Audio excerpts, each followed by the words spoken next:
nasanay ako sa Pilipinas na walang alarm. So, dito nakalimutan ko mag-alarm kagabi. At buti naman guys, at si sir lang yung sumundo sa akin sa airport kasi na-hold ako sa immigration. Hi guys, good morning. Ayan, 5:30 ng umaga ngayon dito.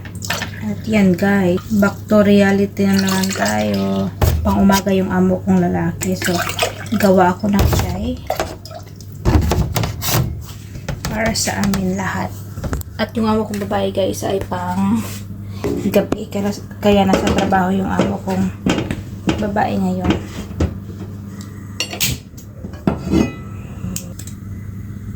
Gawa ko ng chai.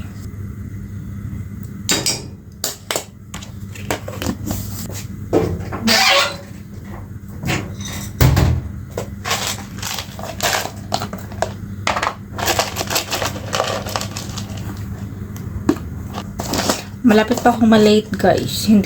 Hindi ako naka-set ng alarm kaya malapit akong malate. Nasanay ako sa Pilipinas na walang alarm. So dito nakalimutan ko mag-alarm kagabi. Sobrang antok na ako kagabi guys kasi nasanay na din ako sa oras ng Pilipinas kaya dito medyo late. Kaya kagabi mga 9 o'clock pa lang dito. Sobrang antok ko na kasi nasanay pa ako sa oras ng Pilipinas. At hindi ko na-on yung alarm ko. So buti naman at nagising ako ng 5. Yan, medyo late na ako. Hindi para sanay dito.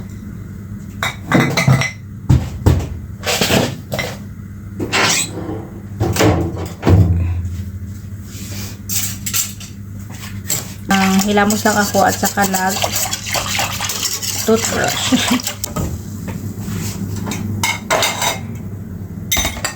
Nung dumating ako dito guys, yung amo ko lang lalaki ang sumundo sa akin sa airport. Kasi dumating ako dito 3 ng umaga. Yung alaga ko guys ay may pasok pa. At saka yung amo kong babae may pasok pa. So, si sir lang yung sumundo sa akin sa airport. At buti naman guys, at si sir lang yung sumundo sa akin sa airport kasi na-hold ako sa immigration.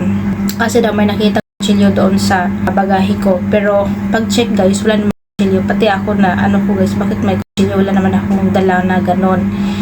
Na-hold ako sa immigration. Tinignan pa lahat yung mga bagahe ko sa mga polis. Hindi ko alam bakit sinabi niya na may ganon sa bagahe ko pero wala naman. Hindi ako nadala. Ano gagawin ko dito yun? Marami namang mga ganon dito. Yun lang, si sir lang yung sumunod sa akin. Hindi lang ako nakapag-picture kasi galing sa Manila guys. Hindi maganda yung pakiramdam.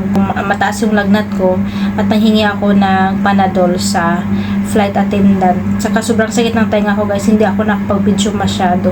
Hindi rin ako nakapag-video nung dumating na ako dito. Talaga nung sinundo na ako ng amo ko kasi hindi maganda yung pakiramdam ko. Pagdating namin dito galing sa airport ay gising na si Padam at saka gumawa na siya ng chai para sa amin para makainom ako tapos natulog. At saka kinaumagahan guys ay mama kong babae maga siya na gumising kasi merong isang babae dito na pumunta 1 oras lang magtrabaho siya guys para maglinis.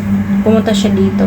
At hanggang ngayon, pupunta pa siya dito guys. Hanggang ngayong buwan. Nagmamakaawa siya kay madam kasi wala daw siyang trabaho. Tapos Ramadan, 1 oras magtrabaho siya. Tapos ako ay maglaba. Tapos tutulong ni madam magluto, magplansya, maghugas ng plato. Kasi ayaw ni madam, panglinis lang siya. Ayaw ni madam na siya yung maglaba or maghugas ng plato. Hindi ko alam bakit ayaw ni madam. Basta maglinis lang siya sa bahay guys. Kahapon, nagsimba sila, hindi ako sumama. Kasi hanggang ngayon guys, ay sobrang sakit pa ng tanya ko. Hindi pa ako makarinig masyado. Pati yung lalamunan ko sobrang sakit.